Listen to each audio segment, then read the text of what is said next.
দেখো এই যে ধরনের অঙ্ক, এদের মধ্যে কোনটি লিপ ইয়ার নয় এটা মাথায় রাখতে হবে। যেগুলো আমাদের শতাব্দী মাত্রা সামনে যে দুটো করে শূন্য থাকবে, শতাব্দী সালগুলো কোনগুলো হয় 2000, 1800, 1700, 1600 এরকম, সেগুলো শতাব্দী হয়।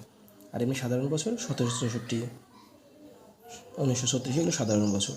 তো সাধারণ বছরকে লিপ ইয়ার কিনা দেখার জন্য 4 দিয়ে ভাগ করতে হবে, আর অধিবর্ষ যেগুলো শতাব্দী সেগুলোকে দেখার জন্য 400 দিয়ে ভাগ করতে হবে। তো এটাকে 4 দিয়ে ভাগ করলে 1700।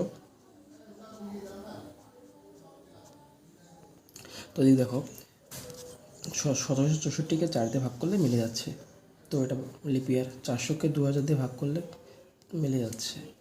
400 দিয়ে যখন 1800কে ভাগ করছি তখন কিন্তু মিলছে না এটা, সেক্ষেত্রে নিচে ভাগশেষ 200 চলে আসছে। আর যখন 1936কেও ভাগ করছি 4 দিয়ে তখন আমাদের মিলে যাচ্ছে। তো এই আমাদের একমাত্র মেলেনি 1800। এগুলোকে 400 দিয়ে ভাগ করার কারণ হচ্ছে, কারণ এগুলো শতাব্দী সাল, মানে শেষে দুটো করে শূন্য থাকলেই সেগুলো শতাব্দী সাল হয়। তো এগুলোকে 400 দিয়ে ভাগ করলেই আমাদেরকে বুঝতে পারবো যে এগুলো লিপ ইয়ার কি না। তো অঙ্কগুলো ভালো লাগলে চ্যানেলটাকে অবশ্যই সাবস্ক্রাইব করে দেবেন।